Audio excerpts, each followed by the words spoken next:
chère patrie, puissante et fort à tous les yeux, nous te voulons terre bénie, digne à jamais de nos aïeux.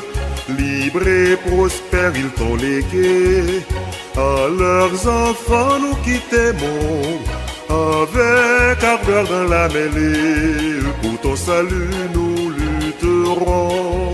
C'est nos jeunesses étudiantes, c'est nous les grands, nous les petits, demain la gloire d'Haïti, les cœurs joyeux, l'âme fervente, toujours en avant nous irons, la tête entière et haut les fronts. En avant tous et de pied ferme, car nous voulons faire ressentir que par-dessous notre épiderme coule un sang pur prêt à jaillir, pour te laver, pour te défendre de toute injure à ton nom. À tous ceux-là qui veulent entendre à te salir, on dira non. C'est nos jeunesses étudiantes, c'est nous les grands, nous les petits, demain la gloire d'Haïti, les cœurs joyeux, l'âme fervente, toujours en avant nous irons, la tête entière et haut les fronts.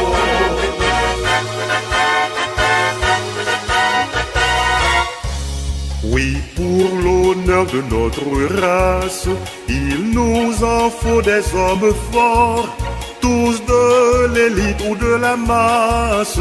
Unissons-nous dans cet effort pour rénover notre patrie, que tes enfants soient vigoureux. Belle Haïti, mère chérie, toujours vaillante comme nos preux.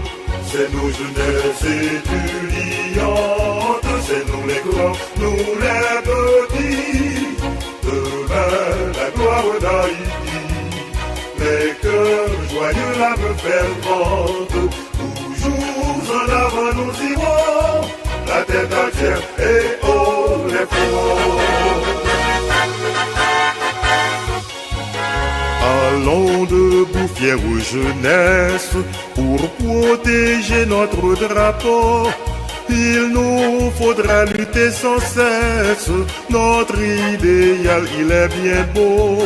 N'ayons pas peur, plein d'espérance, marchons toujours vers l'avenir, marchons toujours avec constance, si nous voulons ne point faiblir. C'est nos jeunesses étudiantes, c'est nous les grands, nous les petits, demain la gloire d'Haïti, les cœurs joyeux, l'âme fervente, toujours en avant nous irons, la tête entière et haut les fronts.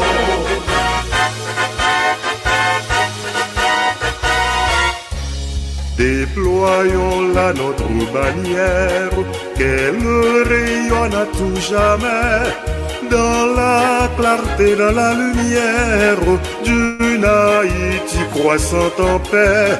Et s'il nous faut faire la guerre, sans crainte et peur, sans lâcheté, nous irons tous comme avertières, combattre pour la liberté. C'est nos jeunesses étudiantes, c'est nous les grands, nous les petits, demain la gloire d'Haïti, les cœurs joyeux, l'âme fervente, toujours en avant nous irons, la tête entière et haut les fronts.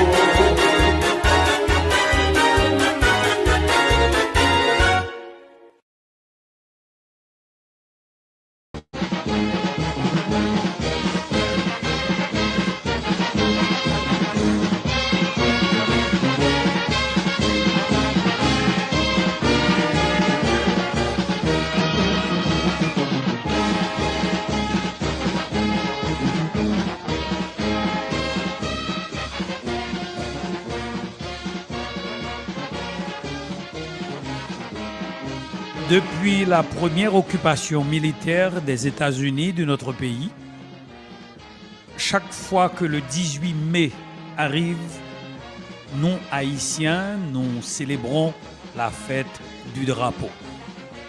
Et certains, par naïveté ou par ignorance, parlent du 18 mai comme étant la date de création du drapeau à l'Arcaïe. Mais au fur et à mesure que les connaissances avancent et que des Haïtiens sont mieux pénétrés des données de l'histoire, ils savent que le drapeau haïtien, ce symbole de la patrie, ce signe visible de ce qui unit les Haïtiens, le drapeau, n'a pas été créé à l'Arcaïe. Mais à côté de tous les Haïtiens et de tous les patriotes, chaque 18 mai nous rappelle la valeur de ce morceau de tissu que nous appelons le drapeau et qui doit être honoré, qui doit être respecté. C'est le drapeau du peuple haïtien. C'est le drapeau des Haïtiens, de ceux qui sont ici en Haïti, qui vivent dans les montagnes, dans les plaines, dans les villes, aussi bien que ceux qui vivent à l'étranger.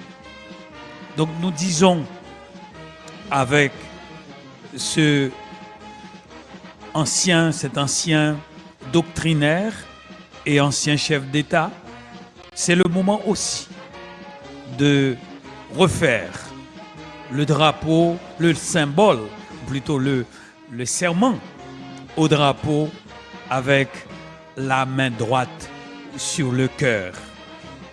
Je jure devant Dieu et devant la nation d'en être le gardien intraitable, qu'il flotte désormais dans l'azur pour rappeler à tous les Haïtiens les prouesses de nos sublimes martyrs, de la Crête à Pierrot, de la butte Charrier et de Vertières, qui se sont immortalisés sous les boulettes et la mitraille pour nous créer une patrie où le nègre haïtien se sent réellement souverain et libre. Ce sont des paroles d'allégeance, de fidélité au drapeau et en règle générale, il y a une trentaine d'années, on le faisait chaque matin. Et nous autres à Radio Sentinelle, nous le faisons chaque année. On le faisait chaque jour dans le passé. Mais nous autres, nous le faisons au moins chaque année. Car le drapeau, je viens de le dire, c'est le signe visible de la patrie. C'est le symbole de notre pays et même du peuple haïtien dans son unité, dans sa diversité. Et tout le monde, tous les Haïtiens en général, doivent montrer qu'on aime le pays, qu'on aime la patrie à travers le drapeau qu'on doit respecter. Ce matin, sans révéler la note discordante sur la question du drapeau, nous allons simplement corriger ce petit livre destiné aux élèves des cours moyens préparé par les frères de l'instruction chrétienne qui donne une histoire du drapeau en 4 ou 5 phases, ou plutôt qui retrace l'itinéraire de notre drapeau à travers 5 épisodes.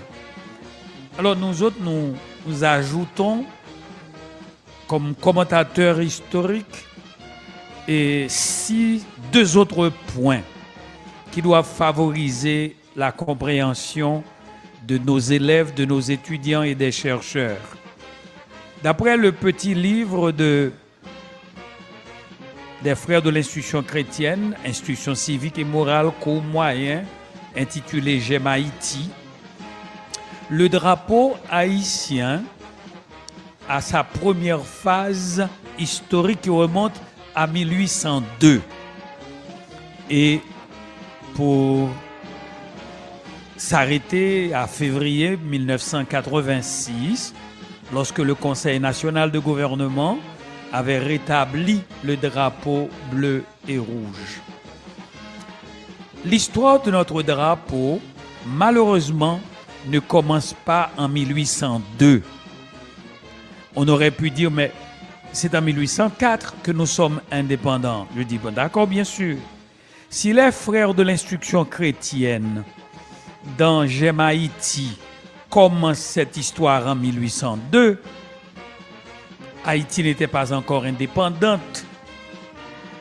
Et dans ce livret, il parle des troupes indigènes qui avaient le drapeau tricolore, oubliant une autre phase qui est la phase des luttes des drapeaux.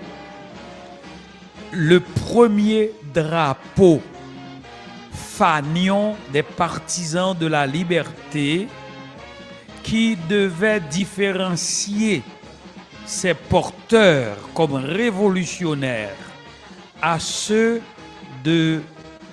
qui avaient adopté le coq gaulois ou qui avaient adopté le drapeau bleu, blanc, rouge sans le coq gaulois. Cette histoire ne commence pas en 1802, mais commence de préférence le 15 janvier 1765. Donc si on écrit, on doit écrire, on doit retracer les différentes phases de l'histoire du drapeau haïtien.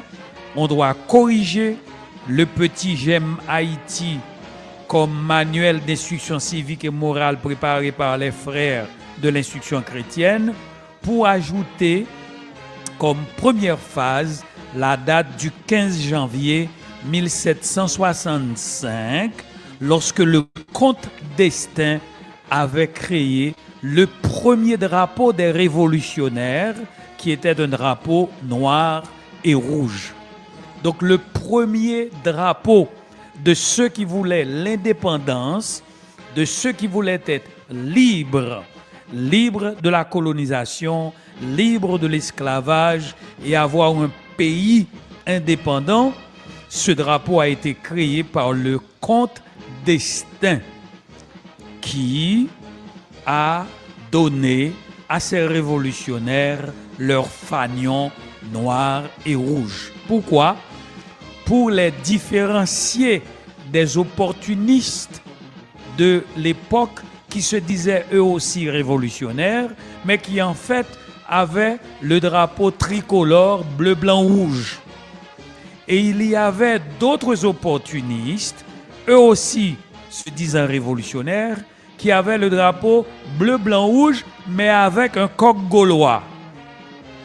Donc il y avait le drapeau bleu, blanc, rouge avec le coq gaulois, le drapeau bleu, blanc, rouge sans le coq gaulois, et bien avant, ce qui est oublié par les manuels de nos frères de l'instruction chrétienne et par beaucoup d'autres historiens, c'est le drapeau noir et rouge qui a été cousu, préparé par le comte d'Estaing et qui remonte au 15 janvier 1765 comme drapeau des révolutionnaires, des vrais révolutionnaires, de ceux qui voulaient vraiment être libres.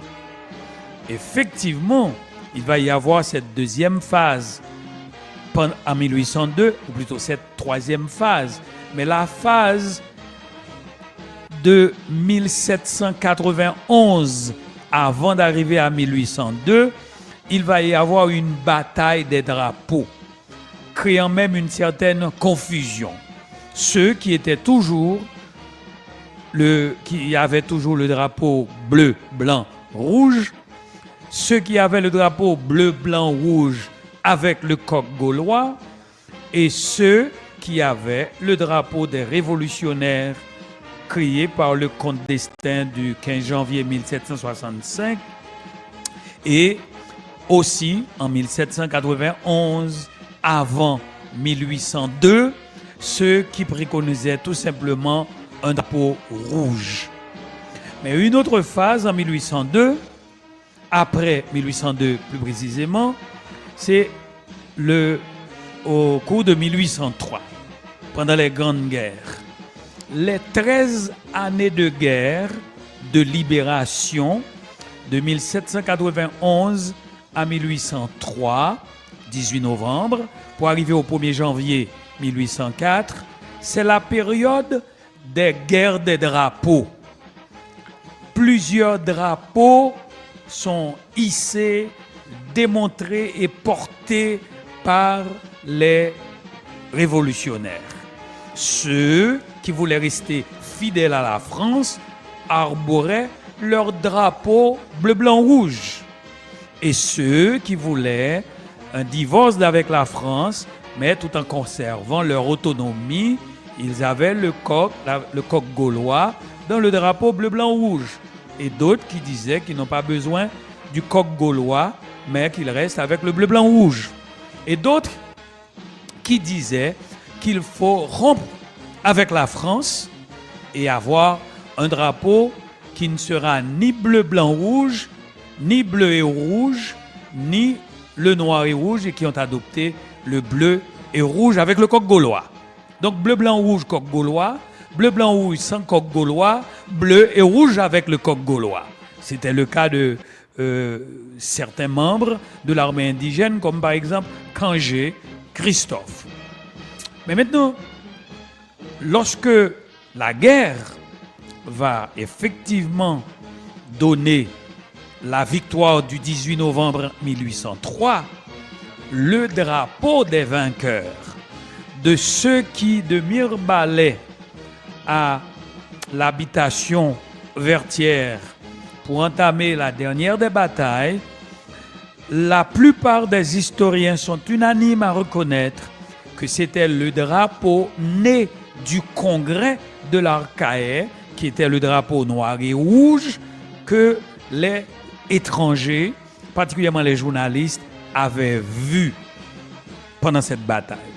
Donc, contrairement à ceux qui veulent justifier la légitimité de leur drapeau bleu et rouge pour dire que c'est le drapeau de la guerre de l'indépendance, c'est faux.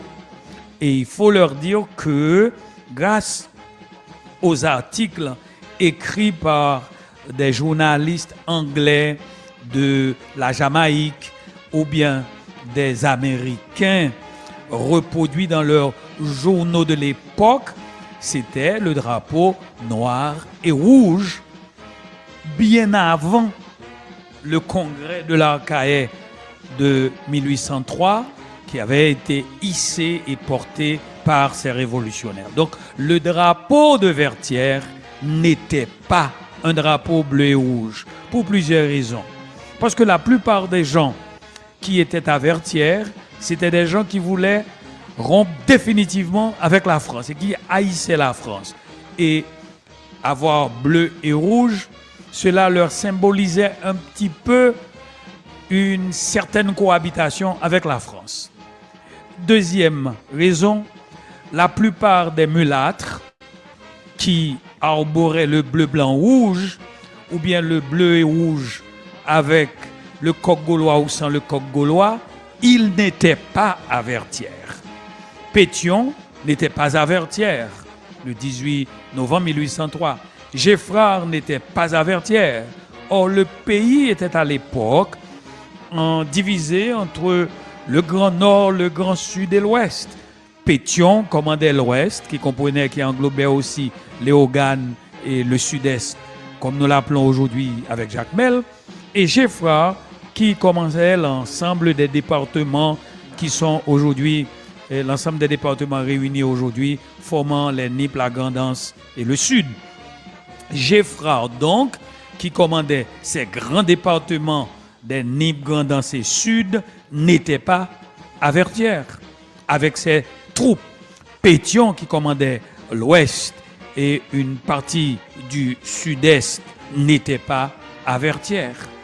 Et l'œuvre du 18 novembre 1803, historiquement parlant, d'après les données qui sont parvenus jusqu'à nous étaient en grande partie, l'œuvre des Noirs venus du nord-ouest, du nord et de l'Artibonite, de ce centre que nous appelons aujourd'hui l'ensemble qui forme l'Artibonite. Donc, c'était là une vérité historique qu'il fallait annoncer plutôt, qu'il fallait énoncer dans ce petit J'aime Haïti de l'instruction civique et morale. Maintenant, le drapeau noir et rouge que finalement nous allons adopter dans la constitution de Dessalines, la première constitution de l'État indépendant d'Haïti, dans les dispositions de l'article 20 qui consacre les couleurs noires et rouges, eh bien, ces couleurs noires et rouges ont été aussi vues par des observateurs étrangers, notamment français, à la sortie des officiers et des soldats du congrès de l'Arcahaie.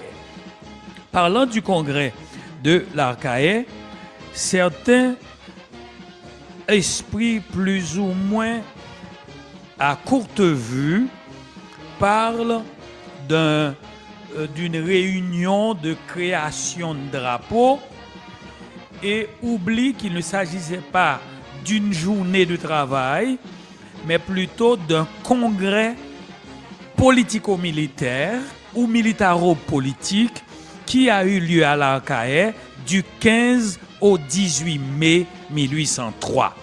Je répète pour les élèves, les étudiants, les chercheurs indépendants, ceux qui sont à la recherche de la vérité, à l'Arcahaie, il y a eu un congrès politique et militaire qui a duré du 15 au 18 mai 1803.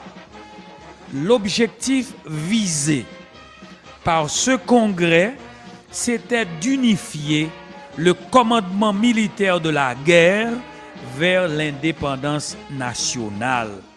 Et il faut dire que Pétion, Alexandre Pétion, a joué un rôle de premier plan, un rôle logistique dans la préparation de ce congrès de 3 jours.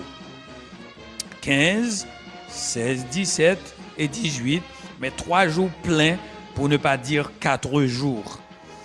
Il n'y a même pas eu à l'ordre du jour, pendant ces 3 jours et demi ou pendant ces 4 jours de discussion, de grandes discussions de haut niveau, la question du drapeau n'était même pas à l'ordre du jour des discussions de ce congrès du 15 au 18 mai 1803.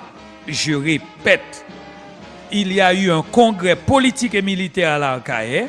Ce congrès visait à unifier le commandement militaire de la guerre vers l'indépendance nationale pour savoir à qui va revenir le commandement militaire de la guerre, qui sera le numéro 1, le numéro 2, le numéro 3 et pourquoi, tout en respectant la question chère à toute armée de la hiérarchie et aussi de la question des grades et de l'autorité militaire.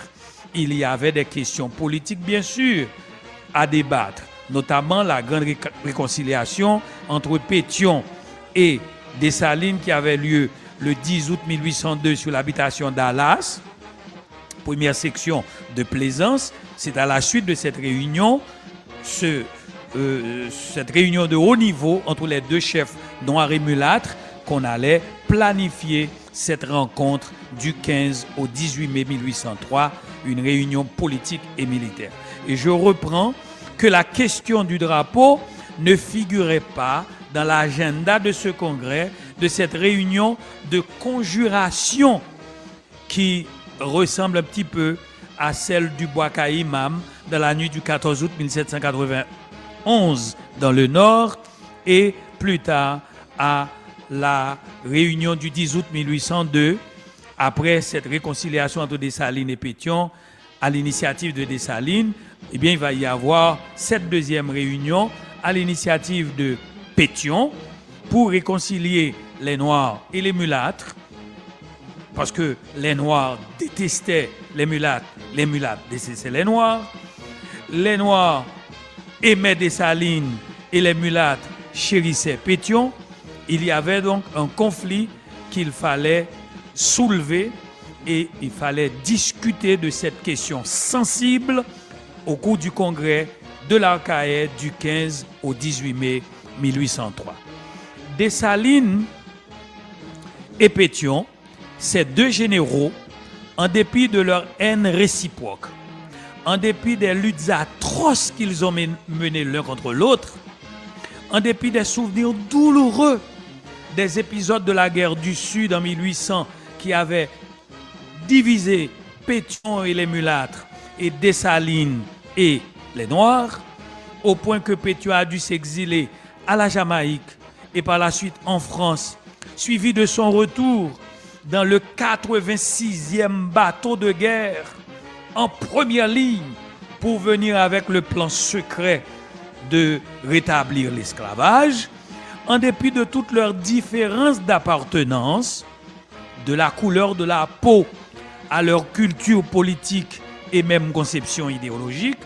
Dessalines avait rencontré Pétion à Dallas et Pétion avait accepté de faire la paix avec Dessalines contre les forces d'exploitation et esclavagistes, les forces d'occupation de l'époque comme grands visionnaires. Oui, grands visionnaires tous deux, Dessalines et Pétion avaient posé les bases de l'unité nationale en raison de leur compréhension des grands enjeux de la conjoncture inhumaine de leur période, de leur temps. Ils ont vu, par la foi politique, les événements avant même qu'ils arrivent. Donc Dessalines et Pétion, on doit avoir une pensée spéciale pour eux chaque fois que nous célébrons la fête du drapeau le 18 mai. Mais ne pas causer d'entorse à l'histoire.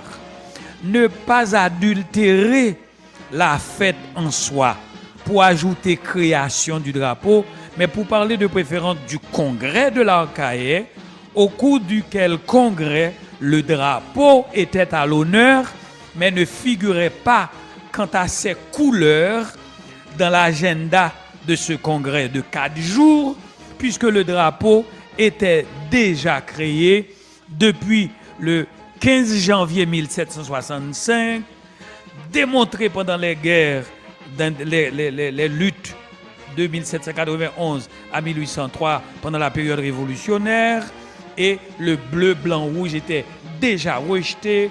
Le bleu et rouge qui étaient les partisans qui voulaient une autonomie de Saint-Domingue rattaché à la France, comme Toussaint Louverture qui voulait un Commonwealth, eh bien, Dessalines, Christophe et les autres étaient partisans de ce noir et rouge qui était le drapeau de la guerre de l'indépendance et qui a été vu le 18 novembre 1803 à Vertières et qui a été vu aussi à ce congrès le 18 mai 1803 pour la fin du congrès, 4e jour du congrès, et qui a été vu aussi par le capitaine d'un navire anglais, Jamaïque. C'était une possession anglaise, la Jamaïque, et qui a vu de Gonaïves-Étang le drapeau noir et rouge hissé par les indépendantistes. Donc, Dessalines et Pétion, on leur doit un rappel, un souvenir, mais pas question de parler de drapeau bleu et rouge créé le 18 mai 1803.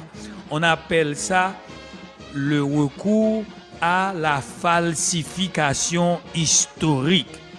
Et c'est très très important. On vient de poser en France un acte salué avec chaleur par les gens à courte vue, mais avec une certaine froideur calculée par ceux qui ont une bonne formation, un ancrage idéologique assez solide, lorsque la mairesse d'une ville française a inauguré un jardin Toussaint Louverture et présenté Toussaint Louverture, s'il vous plaît, comme un général français. Donc, il y a le jardin du général français Toussaint Louverture qui a œuvré pour l'indépendance d'Haïti. Cette falsification historique doit être corrigée par les Haïtiens de bonne souche. Si Toussaint était un général français, écoutez, ça c'est la vérité historique. Mais Dessalines aussi était un général français. Christophe aussi était un général français. Les officiers qui commandaient sous les ordres de Toussaint ou de Dessalines, mais étaient aussi des généraux français. Donc il y a une part de vérité historique dans ce que dit la plaque attachée à ce jardin de Toussaint Louverture en France. Le problème, on a dit une partie de la vérité. Lorsque Toussaint Louverture a eu à s'écarter de la France, parce que la France voulait l'esclavage, et qu'il a appris que en Espagne, on offrait la liberté aux Noirs, mais Toussaint avait trahi l'armée française pour devenir un général espagnol. Donc Toussaint va devenir général espagnol de telle sorte que je ne serais pas surpris si quelque part en Espagne, à Toledo, on établisse aussi un jardin Toussaint Louverture avec une plaque où l'on dit que Toussaint Louverture était un général espagnol et même anglais. Parce que Toussaint Louverture a servi dans les différentes armées qui s'entretuaient dans le pays des Haïtiens, qu'ils appelaient pour certains Saint-Domingue et d'autres Hispaniola, etc. Et finalement, lorsque Toussaint Louverture, après son passage dans les différentes armées françaises, anglaises, espagnoles, a appris que la France est redevenue républicaine et qu'elle accordait la liberté aux esclaves, Toussaint a abandonné l'Espagne et est revenu à la France pour devenir un général français. Mais lorsque Toussaint s'est rendu compte, de par les messages d'information reçus de la France, que Napoléon a rétabli l'esclavage en Guadeloupe et dans les Caraïbes, dans les possessions françaises, Toussaint Louverture est devenu le fondateur de l'armée révolutionnaire de libération haïtienne. Toussaint est peut-être resté un général français. Toussaint était peut-être un général espagnol anglais. Peut-être nous le concédons historiquement. Mais il faut noter que ce Toussaint Louverture, général franco-anglo-espagnol, est le fondateur de l'armée haïtienne de libération lorsque il a réuni, rallié sous son leadership, sous son commandement, l'ensemble des officiers qui, eux, étaient dans l'armée anglaise, eux dans l'armée espagnole, eux dans l'armée française, pour avoir une armée comme Trotsky, qui a formé l'armée rouge. Et c'est cette armée qui va lutter contre le nazisme au point de perdre 20 millions de soviétiques pendant la Seconde Guerre mondiale. L'armée fondée par Trotsky.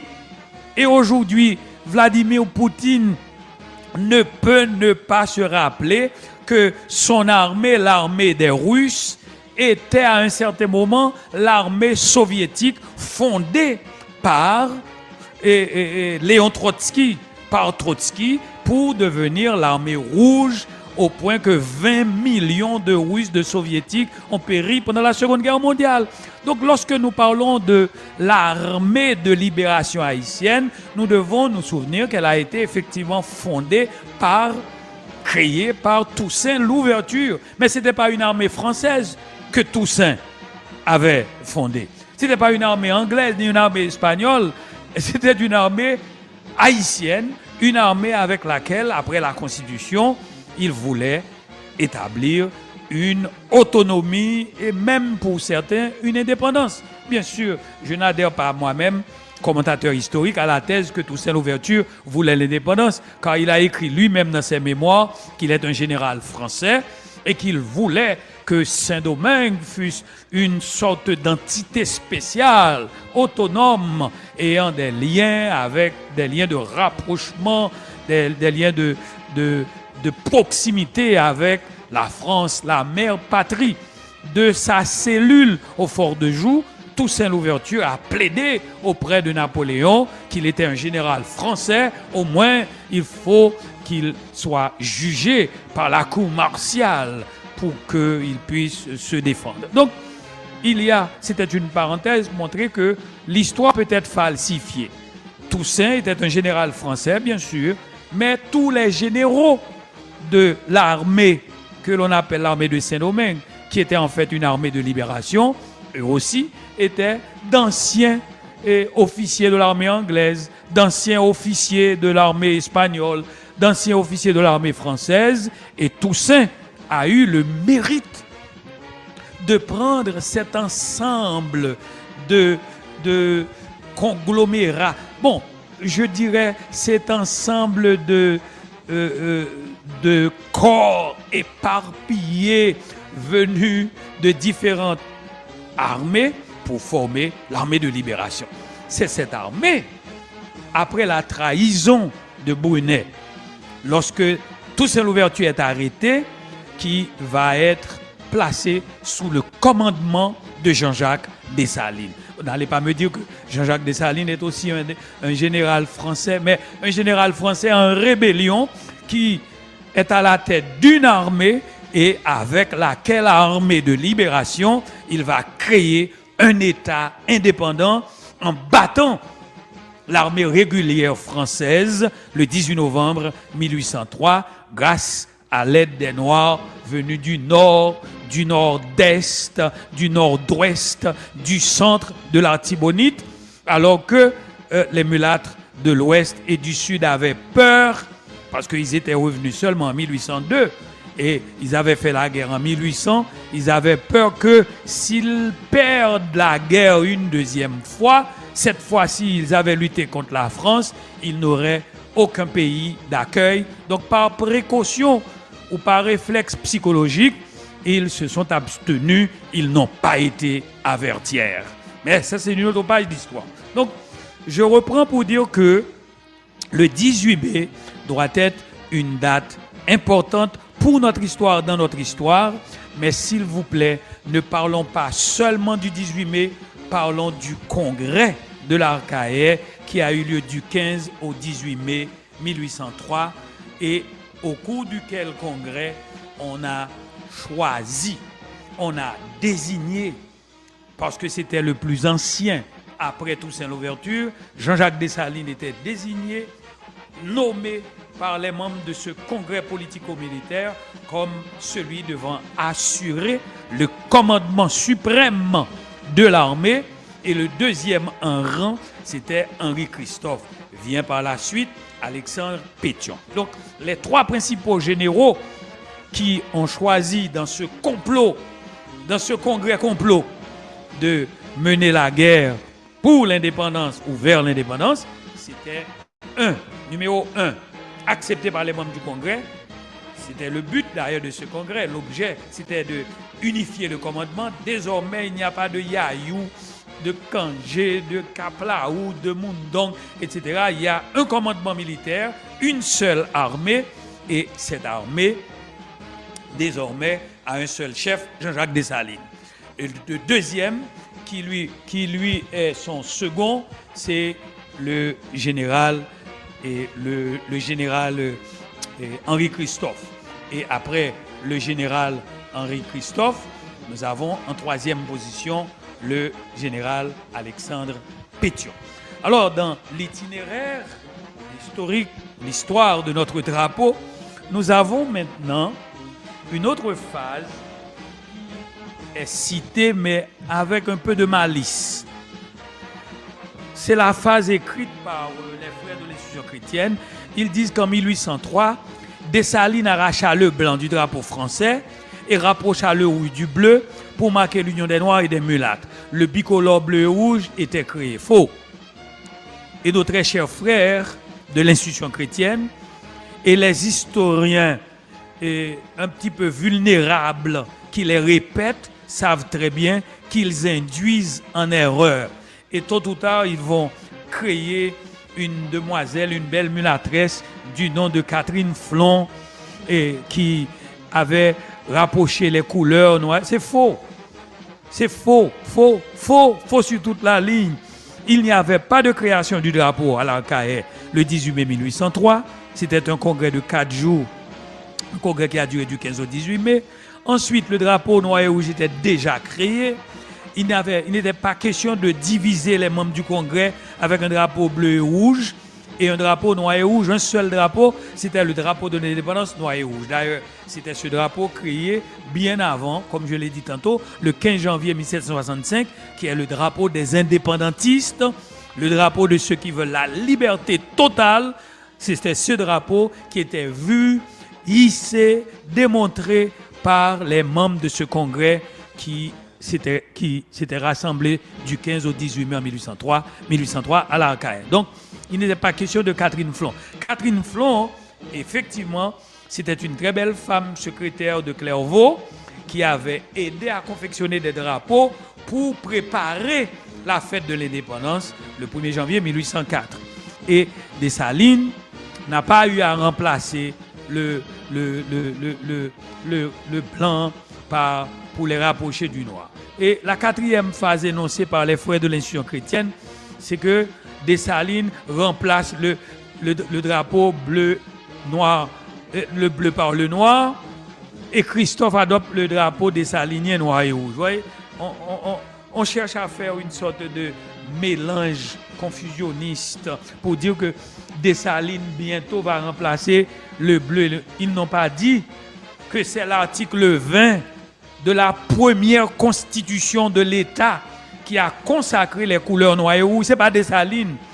Vous voyez, on tend à charrier les haines sur une seule personne. C'est la théorie du bouc émissaire, que c'est Dessalines. Ce qu'ils n'ont pas dit, après 1803, la guerre de l'indépendance a lieu.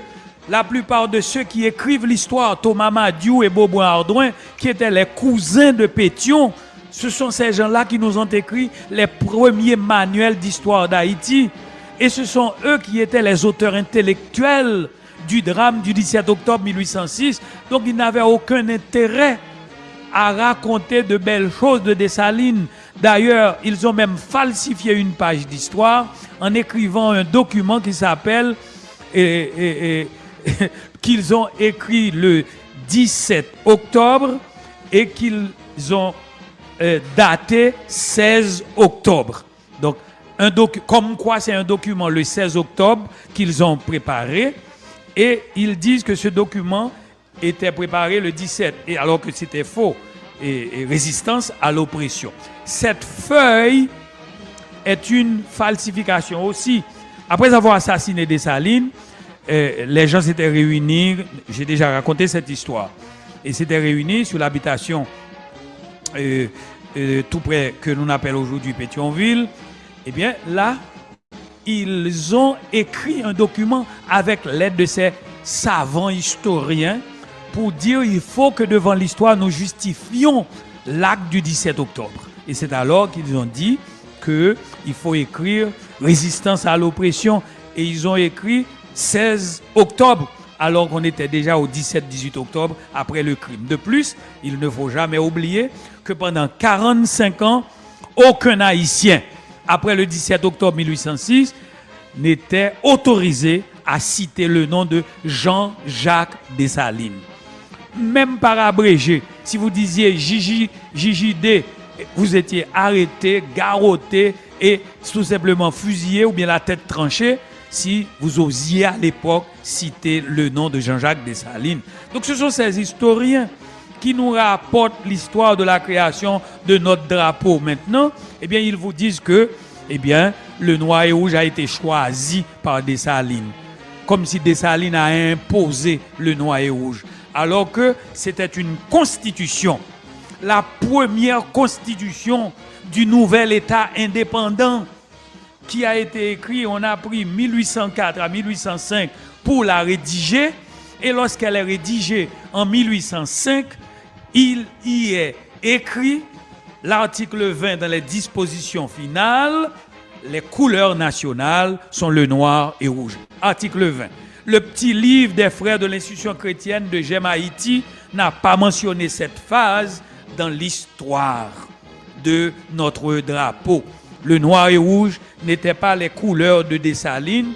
Le noir et rouge ne vont pas devenir les couleurs de Christophe, mais c'était les couleurs constitutionnelles suivant l'article 20 du premier drapeau de la première constitution. Donc, l'article 20, c'est l'article constitutionnel du premier drapeau de l'État indépendant et souverain d'Haïti.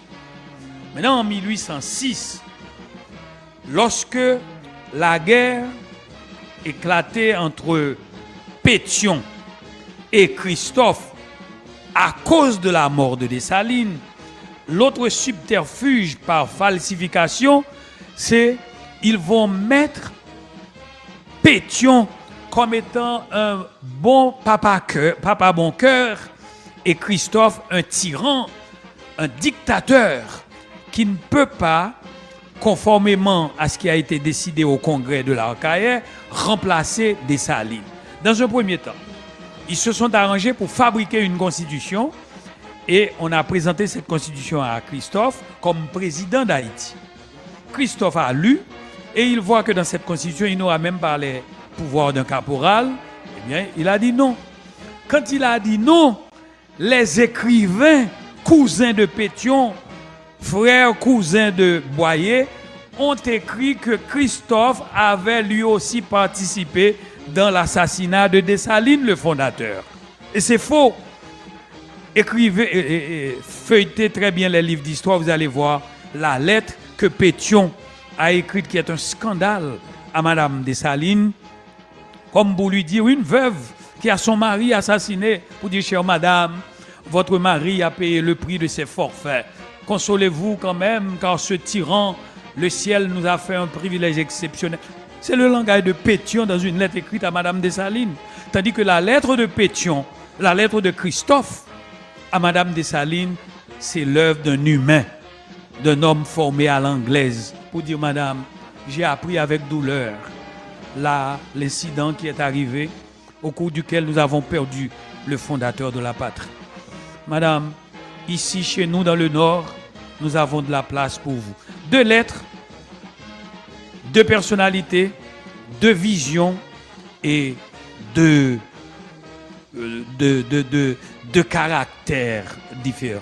Alors, pour parler maintenant de cette affaire de Christophe et a choisi le noir, et Dessalines avait choisi le noir, qui était le noir et rouge pour Christophe, le noir et rouge pour Dessalines, il faut insister et le répéter, c'était le drapeau constitutionnel du premier État noir indépendant dans le monde, l'État d'Haïti, et que c'est l'article 20 qui avait consacré dans cette disposition finale ces couleurs nationales noir et rouge de notre drapeau.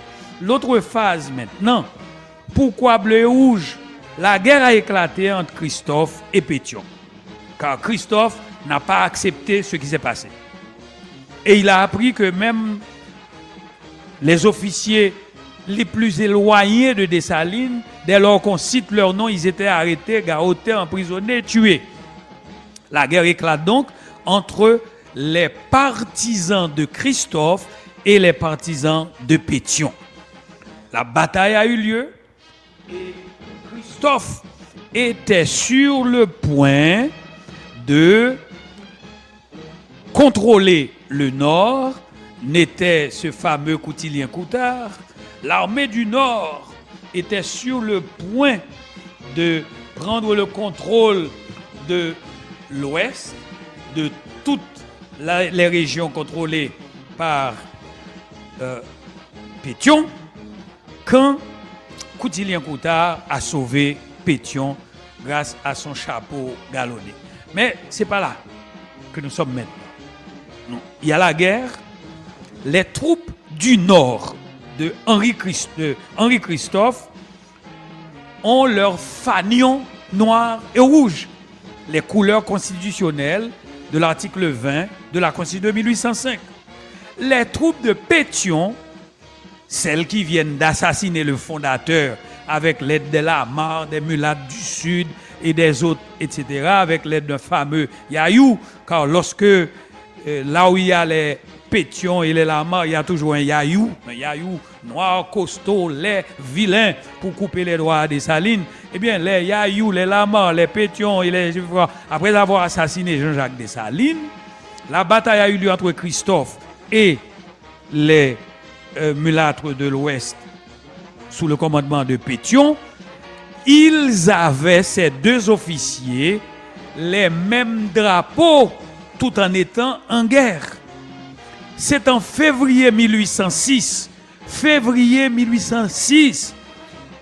au cours de la bataille de Sibert,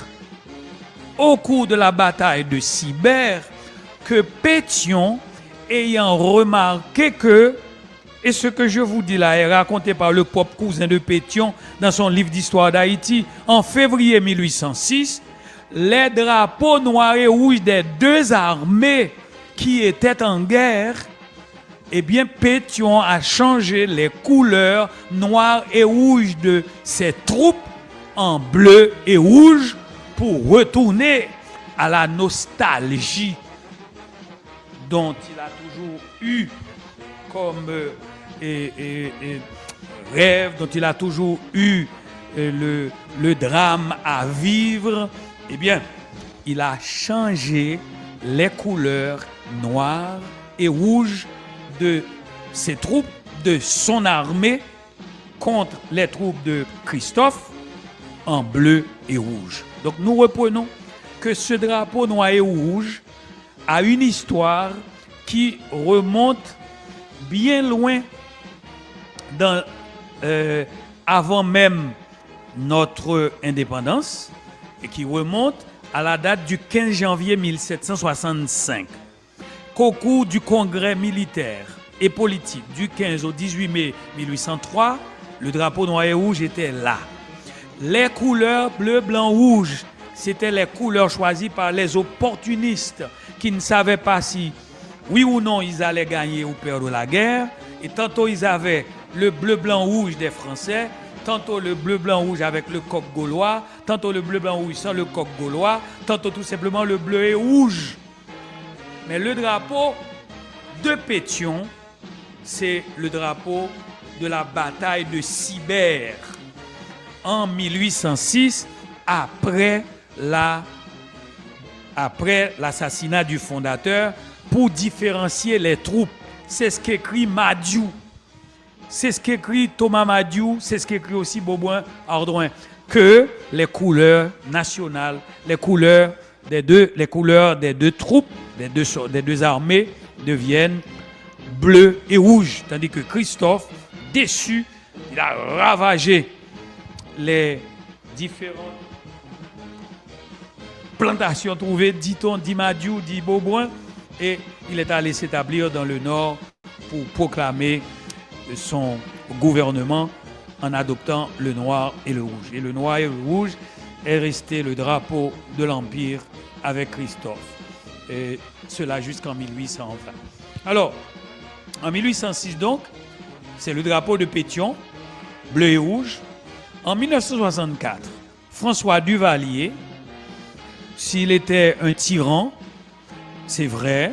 S'il était un dictateur, c'est vrai.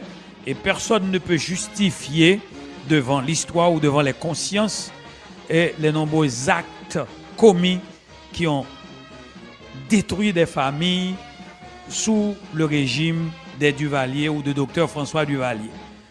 Les erreurs sont historiquement prouvées, mais comme cet homme était aussi historien et qu'il était anthropologue, sociologue, à part d'être médecin, et qu'il était journaliste, Donc Duvalier connaissait l'histoire et il savait par cœur les différentes leçons auxquelles nous faisons allusion quand nous parlons du drapeau noir et rouge, du drapeau bleu et rouge. Alors que fit Duvalier? Dès 1959, Duvalier présenta au Sénat de la République un projet pour le changement des couleurs nationales. Mes amis, il y a eu un tel scandale au niveau de la République en 1959 que Duvalier a dû renoncer à son projet de changer les couleurs nationales. Et voilà, Duvalier vient revenir avec ses couleurs du tyran, noir et rouge, les couleurs du dictateur Jean-Jacques Dessalines. Et Dessalines était insulté par les sénateurs autour de ce projet de François Duvalier de changer les couleurs nationales. En 1961, il a essayé de recommencer, mais il était conseillé à Dr François Duvalier de mettre son projet dans les tiroirs, ce qu'il a fait. Mais un jour, c'est en 1964, juin 1964, effectivement, le docteur François Duvalier, se sentant suffisamment fort, il va rétablir le drapeau de Dessalines avec les armes de la République,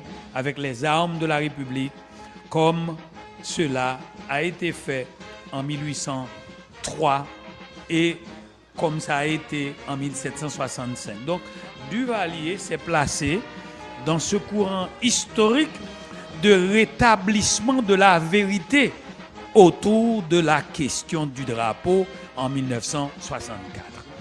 En février 1986, profitant de l'effervescence populaire, le CNG, en dépit du fait qu'il y a eu au sein de ce CNG des gens capables d'interpréter les données de l'histoire et qui pouvaient aussi expliquer le passage ou les différentes étapes de cette histoire de notre drapeau, eh bien le CNG a rétabli le drapeau de Pétion, le drapeau bleu et rouge aux bandes horizontales avec les armes de la République comportant le bonnet de la liberté comme Pétion l'avait fait. Donc aujourd'hui, au moment où nous vous parlons, nous avons le drapeau de Pétion, le drapeau de la trahison, le drapeau qui a remplacé le premier drapeau constitutionnel de l'État indépendant d'Haïti,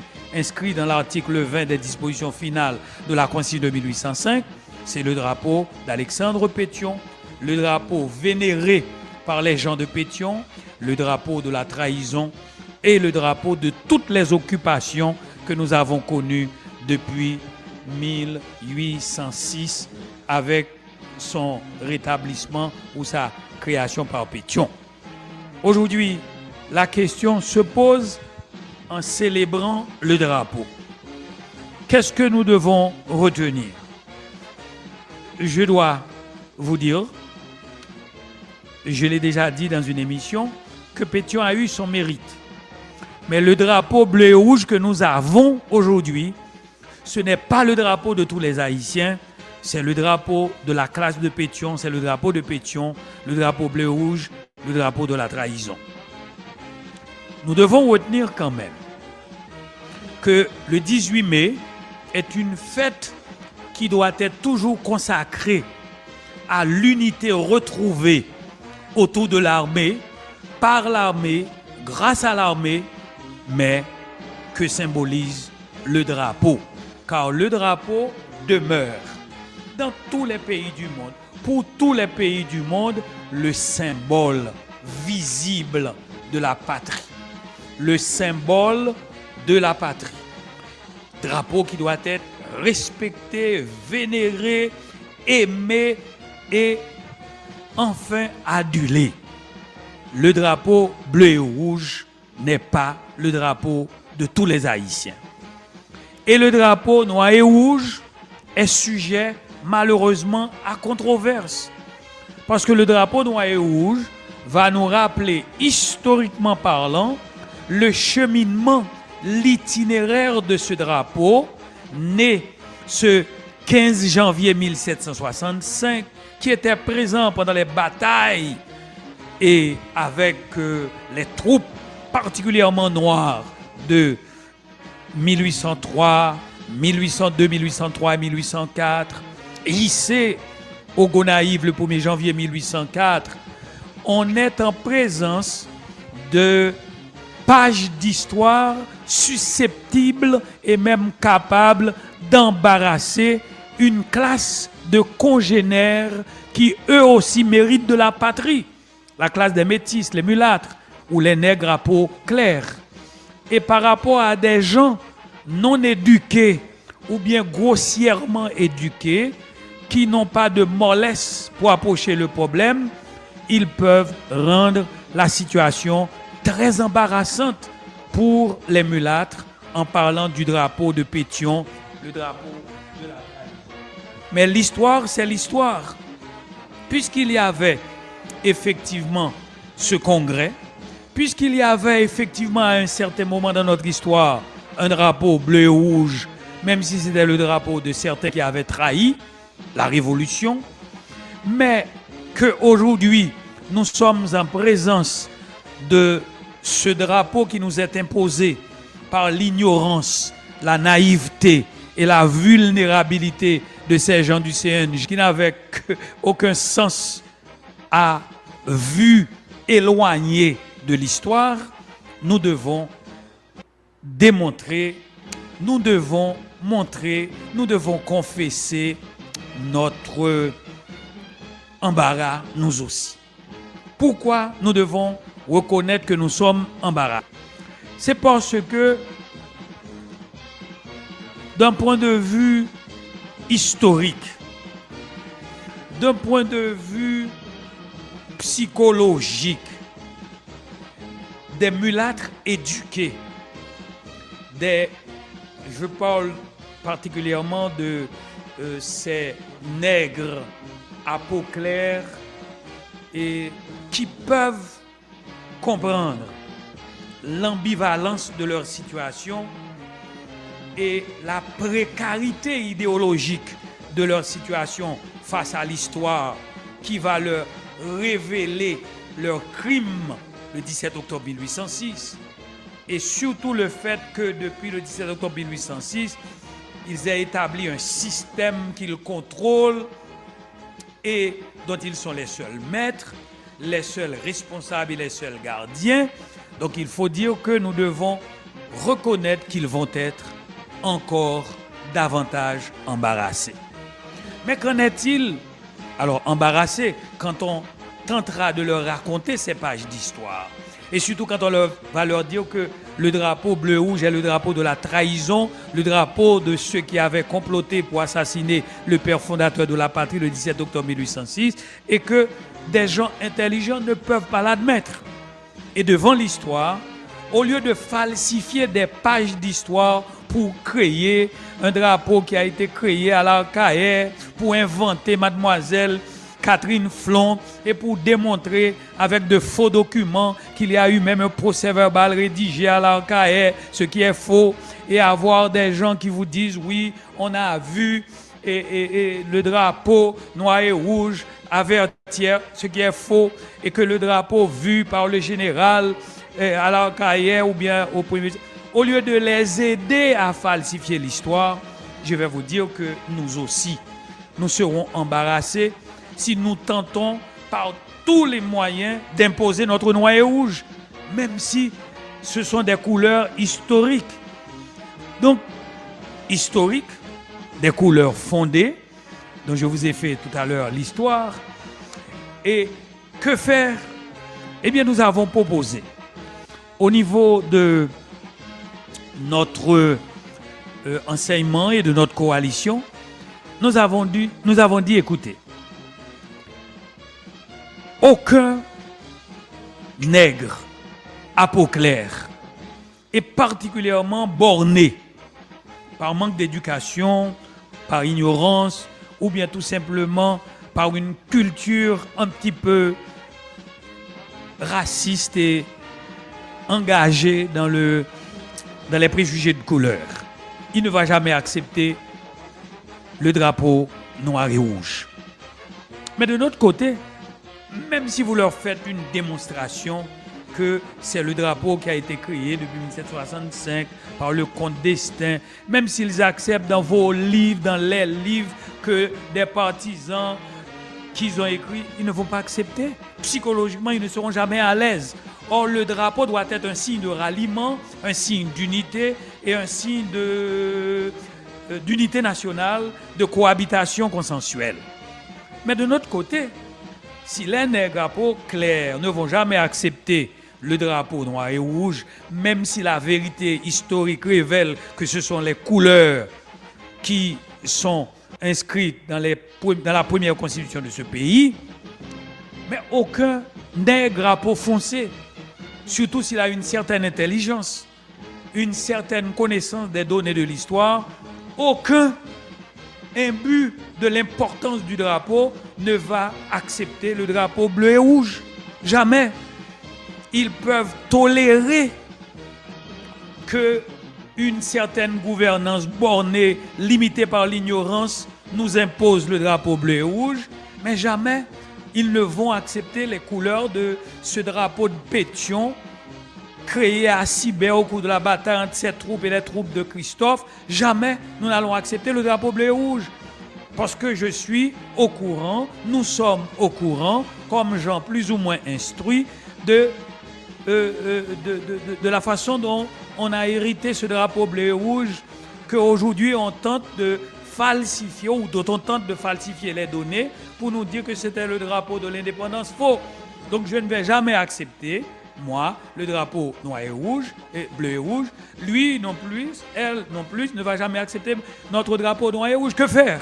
Alors nous avons, au niveau de notre coalition, pour préconiser quelque chose. La CONACED, la Coalition nationale du Centre démocratique, qui avons préconisé une troisième démarche, celle du milieu, parce que nous avons vu que l'extrême droite dans ce pays a échoué et l'extrême gauche a échoué, et qu'il faut une sorte de dosage politique, économique, social et idéologique pour avoir une CONACED, coalition du centre démocratique. Alors nous avons préconisé la création d'un drapeau tricolore.